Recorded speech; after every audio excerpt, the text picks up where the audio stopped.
हाय बच्चों। तो आज हम लोग पढ़ने वाले हैं असरेटिव सेंटेंस। क्या पढ़ने वाले हैं? Assertive sentence. अब असरेटिव सेंटेंस को हम समझे कैसे?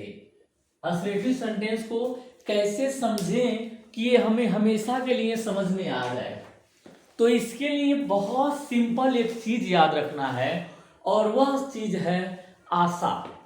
क्या याद रखना है? आशा।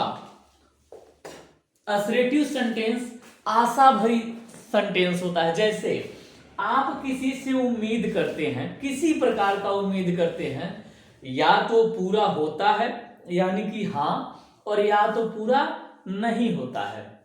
या तो पूरा होता है या तो पूरा नहीं होता है। जैसे सेंटेंस असरेटिव सेंटेंस साधारण वाक्य कहता क्या है? The sentence which expresses S और नो सेंस। कह रहा है कि वह सेंटेंस जो एस या नो का अर्थ प्रदान करता है, समझाता है, उसे हम लोग असरेटिव सेंटेंस कहते हैं। जैसे अब हम कह दें कि this is a boy, this is a boy. अच्छा, अब हुआ क्या? वह कपड़ा पहना है, लड़की है और कपड़ा पहनी है लड़के का।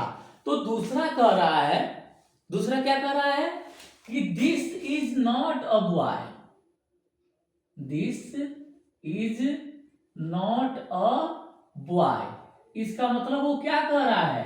कह रहा है कि यह लड़का नहीं है। तो जब दो सेंस के सेंटेंस आपके पास आए, यानी कि जिसका सेंस हाँ में भी हो और ना में भी हो, हाँ में भी और ना में भी हो, तो उस सेंटेंस को हम लोग असरेटिव सेंटेंस कहते हैं। क्या कहते हैं? Assertive sentence. अच्छा, असरेटिव सेंटेंस को दो भागों में बांटा गया है। कितने भागों में? दो भागों में। पहला अफर्मेटिव एंड दूसरा निगेटिव। पहला अफर्मेटिव सेंटेंस एंड दूसरा क्या होता है? Negative sentence. अफर्मेटिव का मतलब स्वीकारात्मक वाक्य और निगेटिव का मतलब नकारात्मक वाक्य। जब आप किसी चीज को पॉजिटिव लेते हैं, इसको पॉजिटिव भी कहा जाता है, पॉजिटिव सेंटेंस।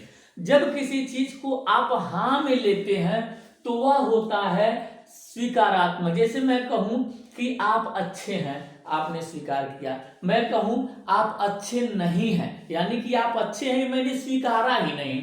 तो किस में आ जाए? जिस सेंटेंस में नहीं शब्द आए। क्या है? नहीं। नो सेंस का जहां अर्थ निकले, नो का अर्थ लिखने, नहीं का अर्थ निकले, वह सेंटेंस होता है निगेटिव। और जहां यस का सेंस निकले, हाँ का सेंस निकले, वह होता है अफर्मेटिव। जैसे यहां हमने लिखा है कि दिस इज अ बॉय। क्या लिखा है?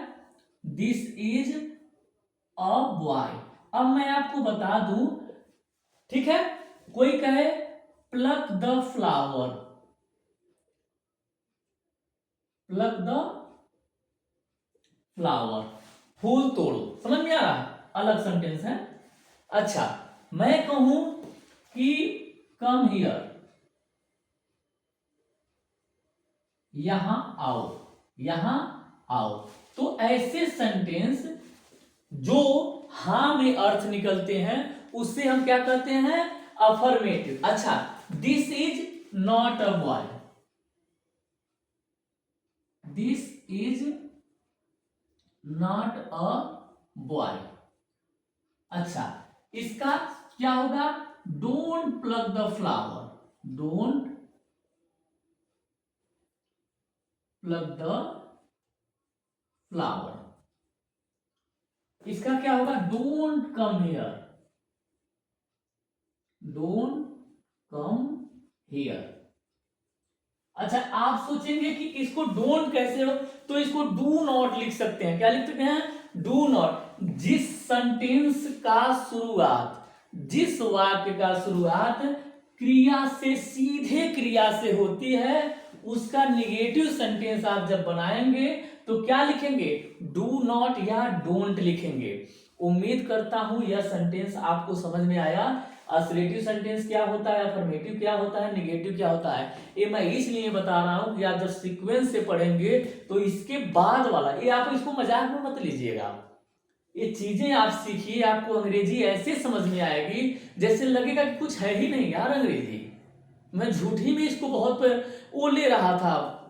ये टेंशन वाली बात नहीं है यार, बस पढ़ो तुम लोग, ध्यान से पढ़ो, इस चीजों को मजाक में सीखो, और जिस दिन इसका समझ में आ जाएगा कि मैं क्यों पढ़ा, टाइम वेस्ट क्यों किया, तो जो एजुकेशन में टाइम वेस्ट करता है उसकी जिंदगी ही वेस्ट होती है।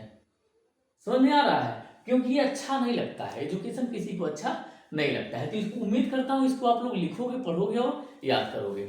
Thank you.